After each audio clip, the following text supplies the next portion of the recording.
So what did you notice, Peg? How was that for you? It's just similar enough to my real life that I didn't have to make up too much of it. Mm-hmm. But it was really funny because I was trying to concentrate on being the client, but when I was actually thinking of the possibility of putting 2 lunches in per week, I could feel my heart racing going, where am I going to fit that in? Because I so often work through my lunches at my desk. So the skills that I was making sure to work on were support and noticing discrepancies, as well as challenging and then setting goals. Yeah, you really hammered the exhausted, because you just mirrored what I did. I wrote that down. She just repeated a simple word that I used, but she did it, and I was just like, oh my God, I could just slide out of the chair. That was cool. Sometimes I think clients say feeling words, either because it's expected, or it's just kind of part of the conversation, but it's feeling the feeling words. And when she mirrored it that way, Yeah. it really just, it is exhausting. So our counseling responses don't have to be like these grand things. That was a one word, wasn't it? It was a reflection of affect and a minimal encourager at the same time, right? Very succinct. What else? What did you all notice too? I just liked how you processed a lot in the beginning. Like you took your time instead of just like immediately trying to respond to her. You thought about it and then very easily took it into the conversation of how she has a hard time thinking, feeling versus doing. And for me as an introvert then, that is important for me to have that processing time. And then, because I make those connections, you probably could even see my brain, you could, making those kinds of connections. What else? You use a lot of hand gestures, which I think is good. People can really see then, especially somebody I think that's trying to strive for like structure, how to balance their life, to see balance, and you're going this big as opposed to, you're really using your hands. And for those of you who have a heart, who are thinking, I use my hands all the time, you can see how it can be really useful in the session. So not everybody does. I just happen to, because I'm very visual and I'm also kinesthetic, and it helps me so that this is the visual and kinesthetic going on at the same time. And it makes a difference. Yeah, it does, and not only that, but I do that the exact same thing, and it was hard being in the client role and sitting here. I was trying, you have no idea, when I was thinking of exhausting also, I frequently will sit like this, and I was listening to you, but that's just me naturally. So when I had to sit here like this took energy to sit and be a client and be quiet and get into a different role. So Peg made a decision to make that change, and that was very conscious for her. Our clients aren't necessarily going to be conscious of shifting into a client role. I didn't want to scare the bejeebers out of them either. What else did you notice?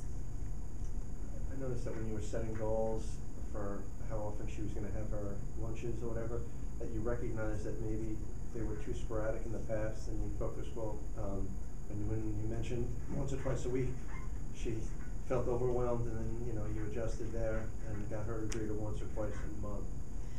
And that was challenging her, right? Mm-hmm. There was a discrepancy. It's also supporting, because you were also telling me it's okay to do this. Yeah. Isn't that interesting? All of that and just that interaction right there. And it is getting some real clarity too. Did you notice that when I said, what does balancing my life look like?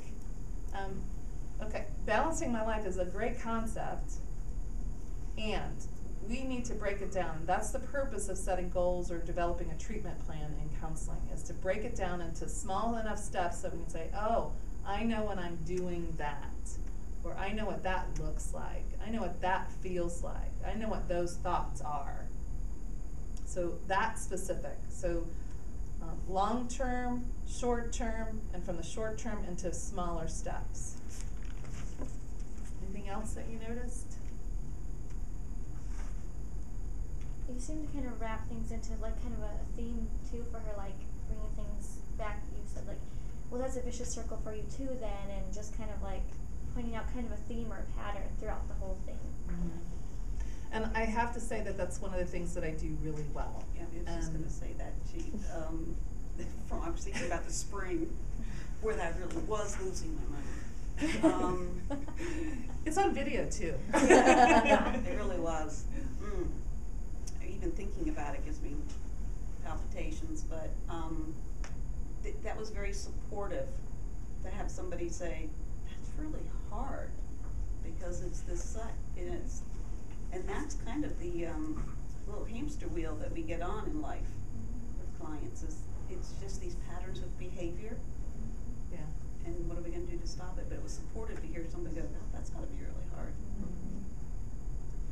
And again, the thing that I do really well is that seeing patterns in people's thoughts and feelings and behaviors and making those connections. So I'm not expecting that of you all at this point. Bonus if you are able to get some of that, and at the same time, it does take some time to get to the point that you're seeing here. Because you really would have to be seriously paying attention to detail and remembering it then, while something else might have been coming up, and you still have to go back and remember. Like you even pointed out about her choosing to go out to eat with friends when she was trying to eat healthier and whatnot, and so just like little details. And that goes back to what I said before about, I think that what we do as counselors is hold that space of being fully present. And I'm able to be fully present and make those kinds of connections because I don't have all the extra chatter. I am practiced at being present. And you all are going to become practiced at being present. And know that that takes a long time to get to that point. And the processes that we've put in place for this class are intended to help you get there. Okay? Any other comments? I liked how when you were setting goals, you asked her to come up with a long-term goal first, and then you said, well, you know, if we're to break that down, or what does shorter-term goals look like to get to that point? Mm-hmm. So you did that like after, instead of going, well, let's make some short-term, and then let's go with the long-term. That just made a lot of sense. Yeah, so there's a flow to it. It doesn't have to be really rigidly structured. Okay. So